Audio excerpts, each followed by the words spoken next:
अस्सलाम वालेकुम। मेरा नाम डॉक्टर वलीद इरशाद है। आज हम डिस्कस करेंगे बच्चों में फौलाद की कमी यानी खून की कमी होनी होती है जब, तो कौन सी ऐसी ग़िज़ाएँ हैं जिनके साथ हम बच्चों के अंदर उनमें फौलाद यानी आयरन की कमी को पूरा कर सकते हैं। सबसे पहले तो हमें ये जानना बड़ा ज़रूरी है कि ये फौलाद की कमी होती क्या है? ये जो फौलाद जिसे हम आयरन कहते हैं, ये एक प्रोटीन बनाता है जिसे हीमोग्लोबिन कहते हैं, जो हमारी एचबी लेवल को मेंटेन करती है।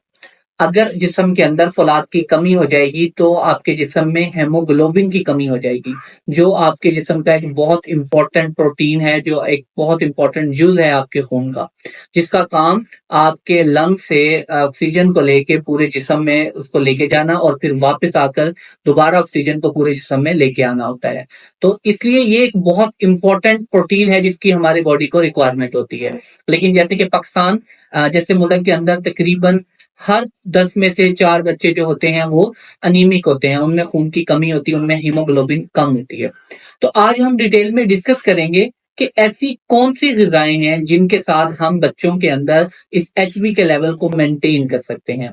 तो इसमें सबसे पहले अगर हम इसको 3 कैटेगरी में डिवाइड कर लेते हैं। सबसे पहले हम कैटेगरी जो होगी वो होगी मीट की, जिसे हम गोश्त कहते हैं। अब मीट की कैटेगरी को भी हम 3 डिफरेंट हिस्सों में डिवाइड कर लेंगे। पहले इसमें सबसे पहले आ जाएगा ऑर्गन मीट, मतलब वो ऑर्गन मीट में आ जाती हैं जैसे कि दिल आ जाता है, इसके अंदर लीवर आ जाता है या डिफरेंट ऑर्गन्स आ जाते हैं। ये तमाम ऑर्गन जो होते हैं, ऑर्गन मीट जो होता है, इसमें बहुत हाई अमाउंट के अंदर जो फौलाद होता है और ये जो आपके बच्चों के अंदर बहुत हद तक फौलाद की कमी को पूरा कर देते हैं। इसमें दूसरी कैटेगरी आ जाती है कि जिसमें बीफ और मटन आ जाता है। इनके अंदर भी बहुत हाई अमाउंट के अंदर फौलाद जो होता है वो पाया जाता है। और तीसरी कैटेगरी इसमें आ जाती है चिकन की। चिकन में उस हद तक तो नहीं पाया जाता फौलाद जितना मटन या बीफ में पाया जाता है, लेकिन एक अच्छी अमाउंट में उसमें भी चिकन में भी जो होती है वो फौलाद की अमाउंट होती है। और उसके अलावा चिकन का जैसे कि हमें पता है इसमें प्रोटीन होती है जो मसल्स की स्ट्रेंथ के लिए बहुत ज्यादा इंपॉर्टेंट होती है। अगर हम इसकी दूसरी कैटेगरी की बात करते हैं तो उसमें आ जाती है सी फूड। सी फूड वो वाले हैं जैसे कि हमारे इन एरियाज में ज्यादातर जो सी फूड समझा जाता है वो फिश होती है। फिश ज्यादा अमाउंट में जो रीचेबल है लोगों तक वो है फिश। मतलब फिश के अंदर एक बहुत अच्छी अमाउंट में फौलाद होता है जिससे बच्चों के अंदर फौलाद की कमी को पूरा किया जा सकता है।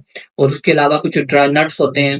देखिए अगर हम नट्स में बात करते हैं तो जो अफोर्डेबल नट्स होते हैं उसमें तो सबसे ऑन टॉप जो होता है वो खजूर होती है कि आप खजूर के इस्तेमाल करने से बच्चों में फौलाद की कमी को पूरा कर सकते हैं। लेकिन अगर आप अफोर्ड कर सकते हैं तो आप बाकी नट्स का भी इस्तेमाल कर सकते हैं जैसे कि बादाम, पिस्ता, काजू और अखरोट जैसे ये नट्स होते हैं। इनमें बहुत हाई अमाउंट के अंदर पाई जाती है फौलाद जो आपके बच्चों में खून की कमी को पूरा करता है। इसके अलावा जो सब्जियां होती हैं उसके अंदर बहुत हाई अमाउंट में कुछ ऐसी सब्जियां जिनमें फौलाद पाया जाता है, जिसमें साग है और या जिसके अंदर हरे पत्ते वाली ग्रीन लीफी वेजिटेबल्स हैं, इसमें पालक आ जाती है।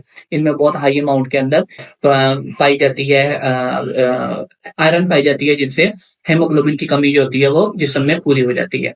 अब बात आ जाती है कि जो इसकी एब्जॉर्प्शन है जिस्म के अंदर आयरन की, वो इतनी ज्यादा नहीं होती। अगर आप हाई अमाउंट में लेते हैं तो वो सारी की सारी उसकी एब्जॉर्प्शन नहीं होगी।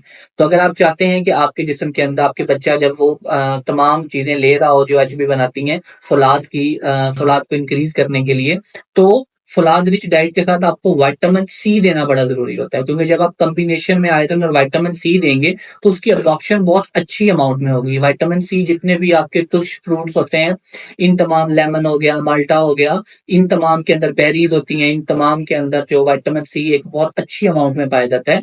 अगर आप अपने बच्चों के अंदर फौलाद वाली ग़िज़ाओं का इस्तेमाल कर रहे हैं तो आप चाहें तो साथ में विटामिन सी के लिए कुछ सप्लीमेंट ड्रॉप्स भी इस्तेमाल करवा सकते हैं, जिससे आपके बच्चों के अंदर उसकी फौलाद की अच्छी एब्जॉर्प्शन होगी, आयरन अच्छे तरीके से एब्जॉर्ब होगा और आपके बच्चे के अंदर खून की कमी को बहुत हद तक पूरा किया जाता है। इन ग़िज़ाओं को कम से कम 3 माह तक आपको जारी रखना होता है। 3 माह के बाद आपके बच्चों में एक वाज़ेह अमाउंट में बहुत अच्छे डिजिट्स के अंदर जो एचबी होती है उसके लेवल्स को इंक्रीज होता देखा जा सकता है।